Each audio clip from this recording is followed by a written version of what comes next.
नमस्कार। आज हम बात करने वाले हैं 2024 के बैंक और इंश्योरेंस एग्जाम्स के सिलेबस के बारे में। इस वीडियो में हम स्पेसिफिकली प्रीलिम्स एग्जाम का ही सिलेबस देखेंगे और मेंस एग्जाम का सिलेबस वीडियो अलग से बनाएंगे। वीडियो शुरू करने से पहले मैं आपको बताना चाहूँगा कि अगर आपको बैंक और इंश्योरेंस एग्जाम की एलिजिबिलिटी क्राइटेरिया रिलेटेड कोई डाउट है, जैसे कि एज लिमिट कितना रहता है, एज रिलैक्सेशन कितना मिलता है, एजुकेशन क्वालिफिकेशन क्या रहता है, तो ये वीडियो आपके लिए है, लिंक डिस्क्रिप्शन में मिल जाएगा। या फिर आपको इन सभी एग्जाम्स का सिलेक्शन प्रोसीजर के बारे में जानना है तो ये वीडियो आपके लिए है, और इन सभी एग्जाम्स के पैटर्न जानने हैं तो ये वीडियो आपके लिए है। इन तीनों वीडियो आपके लिए काफ़ी हेल्पफुल रहने वाले हैं। तीनों वीडियो की लिंक आपको डिस्क्रिप्शन में अवेलेबल है, तो डिस्क्रिप्शन में दी गई लिंक को विजिट करके ये तीनों वीडियो देख डालो। ठीक है, तो चलिए बात करते हैं। काफ़ी लोगों को ये सवाल होता है कि सर क्या आईबीपीएस का सिलेबस, एसबीआई का सिलेबस, आरबीआई का सिलेबस, या फिर यूं कहूँ तो एलआईसी का सिलेबस, न्यू इंडिया का सिलेबस, या फिर नेशनल का सिलेबस, या फिर यूनाइटेड का सिलेबस सेम होता है?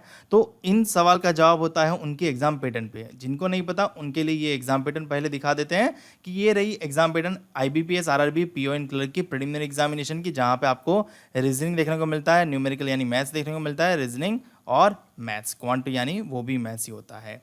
यहाँ पे इंग्लिश नहीं होता। नेक्स्ट है आईबीपीएस क्लर्क का सिलेबस। तो यहाँ पे एग्जाम पैटर्न देखोगे तो इंग्लिश, मैथ्स और रीजनिंग का सेक्शन रहता है। आईबीपीएस पीओ में देखोगे तो इंग्लिश, मैथ्स और रीजनिंग ही सब्जेक्ट होता है। आईबीपीएस क्लर्क, एसबीआई क्लर्क में देखोगे तो इंग्लिश, मैथ्स और रीजनिंग ही रहता है। एसबीआई पीओ में भी देखोगे तो इंग्लिश, मैथ्स और रीजनिंग का ही सब्जेक्ट रहता है। आरबीआई असिस्टेंट में भी देखोगे तो इंग्लिश, मैथ्स और रीजनिंग ही रहता है। सेम एलआईसी असिस्टेंट में देखोगे तो इंग्लिश, मैथ्स और रीजनिंग ही रहता है। डबल ए में भी देखोगे, एलआईसी डबल ए में तो रीजनिंग, मैथ्स और इंग्लिश ही रहेगा। और एनआईसीएल असिस्टेंट में देखोगे तो भी इंग्लिश, रीजनिंग और मैथ्स ही रहेगा। सेम एनआईसीएल एओ में, ये एनआईसीएल एओ में इंग्लिश, रीजनिंग और मैथ्स ही रहेगा। सेम एनआईसीएल एओ में भी देखोगे तो इंग्लिश, रीजनिंग, मैथ्स ही रहेगा। जब सबकी एग्जाम पैटर्न सेम जैसे ही हैं, सब में क्वेश्चन भी नंबर ऑफ सेम जैसे हैं, तो उन सभी का सिलेबस भी सेम ही रहता है। तो चलिए अब जान लेते हैं इन सभी एग्जाम्स का प्रिलिमिनरी एग्जामिनेशन का सिलेबस क्या रहेगा।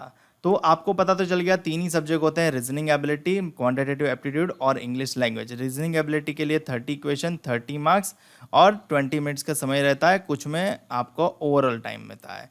मैथ्स के लिए 35 क्वेश्चन, 35 मार्क्स और 20 मिनट्स का समय। यहाँ पे थोड़ी गलती हो गई, ये 30 क्वेश्चन नहीं है, 35 होते हैं यहाँ पे। और इंग्लिश लैंग्वेज के 30 क्वेश्चन, 30 मार्क्स और 20 मिनट्स का समय। सही है ना? तो इस प्रकार से तीन ही सब्जेक्ट होते हैं प्रीलिमिनरी एग्जामिनेशन में। तो प्रीलिमिनरी एग्जामिनेशन का सिलेबस अब जान लेते हैं। सबसे पहला सब्जेक्ट है रीजनिंग एबिलिटी का सिलेबस देख लेते हैं। रीजनिंग एबिलिटी में सबसे पहला टॉपिक होता है कोडिंग डिकोडिंग, जो आपको अच्छे से करना रहता है और काफ़ी स्कोरिंग टॉपिक भी है। दूसरा है डायरेक्शन सेंस टेस्ट, काफ़ी ईजी है बट 2 से 3 मार्क का ही टॉपिक है। नेक्स्ट है ऑर्डर एंड रैंकिंग, 1 से 2 मार्क का टॉपिक है बट काफ़ी आसानी से बन जाता है। अल्फा न्यूमेरिक सीरीज बहुत ही स्कोरिंग टॉपिक है और ये क्लरिकल एग्जामिनेशन में 5 से 10 मार्क में होता है, और ऑफिसर कैडर के एग्जाम में यानी पीओ के एग्जाम में 1 से 2 मार्क में होता है। सिलॉग्स आपको वेरी इंपॉर्टेंट है, आपको 4 से 5 नंबर में देखने को मिल जाते हैं। इनइक्वालिटीज़ भी आपको 4 से 5 नंबर में देखने को मिल जाती है। Puzzle and sitting arrangement very very very important topic है, क्योंकि ये टॉपिक आपको 15 से 25 मार्क में देखने को मिलता है। तो ये टॉपिक आपका सबसे ज़्यादा क्लियर और सबसे ज़्यादा स्ट्रांग होना चाहिए। नेक्स्ट है ब्लड रिलेशन, आपको अक्सर पीओ के एग्जाम में देखने को मिलता है 2 से 3 नंबर में। वर्ड फॉर्मेशन आपको हर एग्जाम में देखने को मिल जाता है 1 नंबर में। इनपुट आउटपुट आपको 5 नंबर में देखने को मिल सकता है, बट ये रेयरली प्रिलिमिनरी एग्जामिनेशन में आता है, बट कभी कभी आ भी जाता है तो आपको पढ़ना पड़ेगा। और लास्ट टॉपिक है डेटा सफिशिएंसी का, जो आपका कंप्लीट रीजनिंग का सिलेबस कंप्लीट करता है। तो ये रीजनिंग का सिलेबस आप स्क्रीनशॉट ले लीजिएगा, और प्रिलिमिनरी एग्जामिनेशन में यही टॉपिक से आपके क्वेश्चंस आएंगे। अब बात करते हैं नेक्स्ट टॉपिक के, और एक टॉपिक रह जाता है logical reasoning. Logical reasoning actually mains exam का टॉपिक है, ये आपको मेंस एग्जाम में ही देखने को मिलेगा, प्रीलिम्स में लॉजिकल रीजनिंग देखने को नहीं मिलेगा, तो आप इसको प्रीलिम्स के लिए इग्नोर कर सकते हो। बात करते हैं नेक्स्ट हमारे सिलेबस के टॉपिक के बारे में, जो है क्वांटिटेटिव एप्टीट्यूड या फिर न्यूमेरिकल एबिलिटी। दोनों ही सूरत में ये मैथ्स का सब्जेक्ट ही है। ठीक है, तो चलिए शुरू करते हैं। सबसे पहले तो देखो, मैथ्स में सबसे ज़्यादा स्कोरिंग सब्जेक्ट जो होता है ना, स्कोरिंग टॉपिक, वो होता है सिंप्लीफिकेशन। क्योंकि यहाँ पे सिंप्लीफिकेशन जो आपको पूछा जाता है ना, वो क्लरिकल एग्जामिनेशन में सिंप्लीफिकेशन 10 से 15 मार्क में होता है, और ऑफिसर कैडर में सिंप्लीफिकेशन नहीं आता अक्सर, वो ऑफिसर कैडर में 5 मार्क में अप्रोक्सीमेशन पूछते हैं। उसके बाद नंबर सीरीज होती है, उसके बाद क्वाड्रेटिक इक्वेशन होता है और उसके बाद डेटा इंटरप्रेशन होता है। देखो सिंप्लीफिकेशन अप्रोक्सीमेशन 5 से 15 मार्क पकड़ लो, नंबर सीरीज और क्वाड्रेटिक इक्वेशन 5 नंबर पकड़ लो, और डेटा इंटरप्रेशन डिपेंड करता है क्लरिकल एग्जामिनेशन में 5 नंबर का और ऑफिसर कैडर में 5 से 10 नंबर का पूछा जाता है।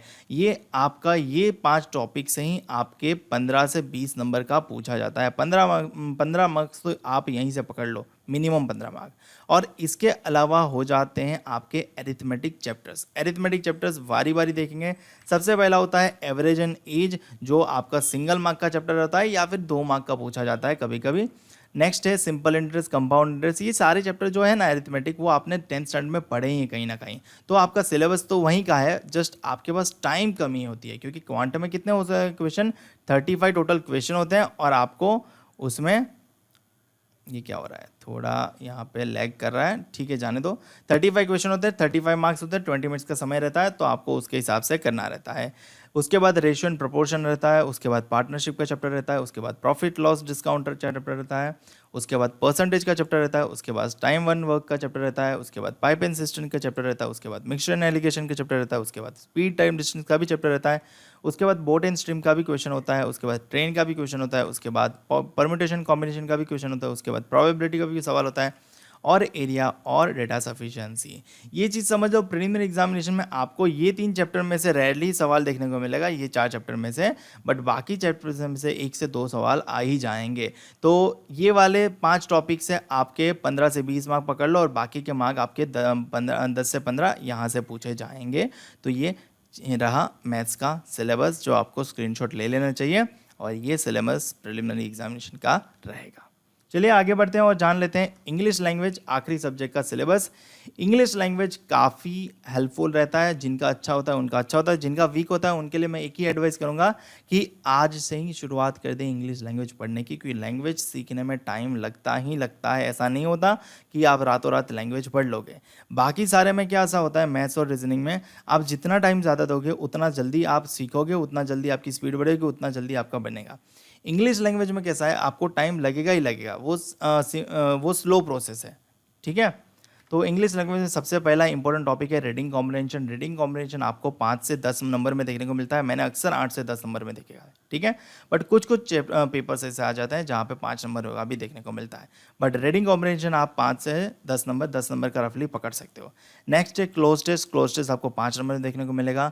उसके बाद fill in the blanks. Fill in the blanks आपको 5 नंबर में देखने को मिलेगा। उसके बाद एरर डिटेक्शन और करेक्शन, वो भी आपको 5 नंबर में देखने को मिलेगा।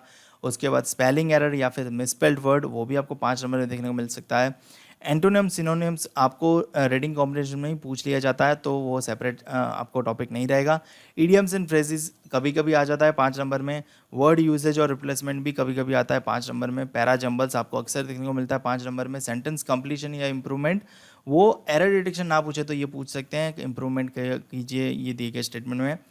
कॉलम बेस्ड फिलर्स भी आ रहे हैं आजकल, और कॉलम बेस्ड आपको कनेक्टर्स भी आ रहे हैं, सेंटेंस कनेक्टर भी आ रहे हैं, पैराग्राफ कंप्लीशन भी आ रहा है, और मिसलेनियस काफ़ी सारे टॉपिक हो जाते हैं, वो पूछा जाता है। अब सबके 5 नंबर अगर आप गिनोगे ना, तो आपका इंग्लिश का जो सेक्शन होता है वो 30 मार्क्स का ही होता है। तो कुछ लोग बोलेंगे कि सर ज़्यादा हो गया, तो ज़्यादा नहीं होता है। सारे टॉपिक्स हर पेपर में नहीं होते, कुछ पेपर्स में कुछ टॉपिक होते हैं, बाकी सारे पेपर्स में बाकी सारे टॉपिक्स होते हैं। तो उस प्रकार से स्विच होता रहता है। टोटल आपके इंग्लिश लैंग्वेज में 30 सवाल ही पूछे जाएंगे, 30 से ज़्यादा नहीं होगा। समझ में आई बात। मुझे उम्मीद है कि आपको प्रीलिम्स एग्जाम का सिलेबस समझ में आ गया होगा। जल्दी हम मेंस एग्जाम का सिलेबस के बारे में भी वीडियो ले आएंगे। तो फिलहाल इस वीडियो में इतना ही। अगर आपने हमारे इंस्टाग्राम पेज को फॉलो नहीं किया ABPS गुरुजी को, तो उसको जल्दी से जाकर फॉलो कर लीजिएगा। और कोई भी डाउट हो आप मुझे यहाँ पे DM कर सकते हो, मैं आपका डाउट क्लियर करने की कोशिश पूरी करूँगा।